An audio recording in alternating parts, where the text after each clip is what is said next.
नवंबर 1974 सर्दियों का आगमन हो चुका था। डूबते सूरज की लाली से आसमान लाल हो गया था। दूर तक फैला हुआ आरा का गंगी शमशान जैसे सिंदूरी में रंग गया था। हैनानंद पुनित जानहवी से निकली हुई छोटी सी उस धारा जहां गंगी शमशान स्थित है के तीर पर बैठे थे। दूर तक सन्नाटा पसरा था। मनः स्थिति ऐसी हो गई थी जैसे जाल में फंसा पंछी उड़ने के लिए बार बार पंख फरफराता हो और असहाय बैठ जाता हो। रात और गहरी होती जा रही थी। धर्म मनुष्य का सहज भाव है, सहज प्रवृत्ति है। मनुष्य का जन्म ही दास्ता में होता है। दास्ता एक सत्य कथा है जिसके हर एक पीढ़ी अपने उत्तराधिकारियों को वसीयत के तौर पर सौंपती है। उस अंधेरी रात की शून्यता ने आत्मदीप्त चेतना का प्रस्फुटन किया कि गुरु अगर परब्रह्म है तो स्वयं परब्रह्म गुरु क्यों नहीं। उन्हें वह श्लोक स्मरण हो आया जिसे पाठशाला में याद कराया गया था। गुरुर् ब्रह्मा गुरुर् विष्णु गुरुदेवो महेश्वरः गुरु साक्षात परब्रह्म तस्मै श्री गुरुवे नमः। गुरु ब्रह्मा है, गुरु विष्णु है, गुरु महेश्वर हैं और गुरु साक्षात परमात्मा हैं। हैनानंद ने तत्क्षण परमात्मा को गुरु मान लिया। उन दिनों ये परमात्मा शिव को समझते थे और भगवान शिव को परमात्मा समझकर अपना गुरु बना लिया। साथ ही साथ दुखी मन ने उसी शमशान भूमि में 3 शर्तें बनाई और संकल्प लिया कि जब शिव को गुरु बना लिया है तो तस्वीरों में जो शिव का स्वरूप है उस रूप में भी यदि कोई सत्ता प्रकट होती है तो उसको अपना गुरु स्वीकार नहीं करूंगा और ना ही उससे कुछ सीखूंगा।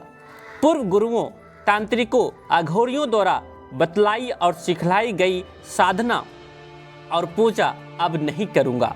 धरती के किसी भी शरीरधारी साधु अथवा गुरु से भी कुछ नहीं सीखूंगा। पिछला सब कुछ समाप्त हो चुका था। अब जीवन में नया उन्मेष, नया सवेरा हो चुका था। सत्य एक रहस्य है जिसका दर्शन सबको नहीं होता। व्यक्ति विशेष ही विशिष्ट क्षणों में सत्य को देख सकता है। सत्य अंतर्दृष्टि से प्राप्त एक आकस्मिक घटना है जो ज्ञान से अधिक अनुभूति है। हैदरानंद ने देखा सर्वत्र नीरव शांति व्याप्त थी। आसमान में सुबह की लालिमा छा रही थी। अचानक एक स्पष्ट आवाज सुनाई पड़ी, मानो सामने खड़ी कोई अदृश्य सत्ता बोल रही हो। गंभीर किंतु मधुर आवाज। कानों ने नहीं सुना लेकिन हैंद्र के मन ने सुना। अदृश्य सत्ता ने कहा, तुम जो करते हो कहते नहीं हो।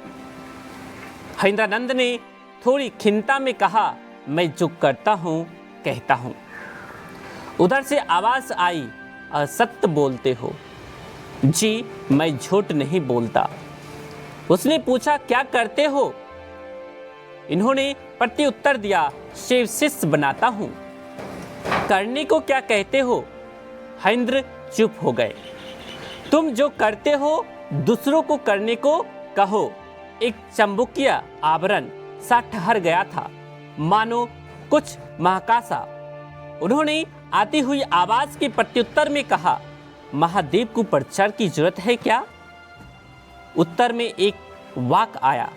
हरेंद्र को अब वह वाक याद नहीं है, लेकिन वाक के प्रभाव ने तत्क्षण उनके अस्तित्व को हिलाकर रख दिया। शब्दों का बीज तक्ष नष्ट हो चुका था, किंतु उत्पन्न बोध वृक्ष हैंद्र के मन प्राण पर अमिट छाप छोड़ गया। पूरा शरीर झन्ना उठा। मन प्राण में एक बिजली कौंध गई। अनजाने पट खुल गए। बेगूसराय में आई अनुभूति ऐसी थी जिसने अपने कालबद्ध प्रभाव के साथ प्रफुल्ल पुष्प के समान अपना सौरभ बिखेरा और बिखेर भी रही है। मध्याह्न के मार्तंड के समान आगे पीछे सर्वत्र उज्ज्वलता प्रसारित कर रही है। इन्हीं अनुभूतियों के आलोक में गुरु शिव की यथार्थ सत्ता से अवगत कराने के निमित्त अंतः प्रेरणा जगी।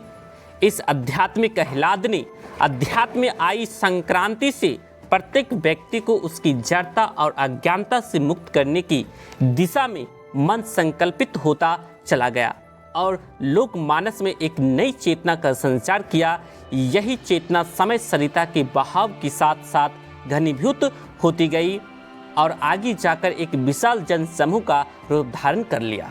सभी को प्रणाम भाई बहन। प्रस्तुत पंक्ति पुस्तक अनमिल आखर से लिया गया है। इनके लेखिका अनुनीता दीदी हैं। इस पुस्तक को ऑनलाइन ऑर्डर करके अपने घर मंगवा सकते हैं। इसे ज़्यादा से ज़्यादा लोगों के बीच शेयर करें ताकि दूसरे लोग भी इसे सुने, जाने और समझे। चैनल पर नए हैं तो सब्सक्राइब करें चैनल को ताकि आगे का वीडियो सबसे पहले आपको प्राप्त होगा। आप सबों को मेरा प्रणाम।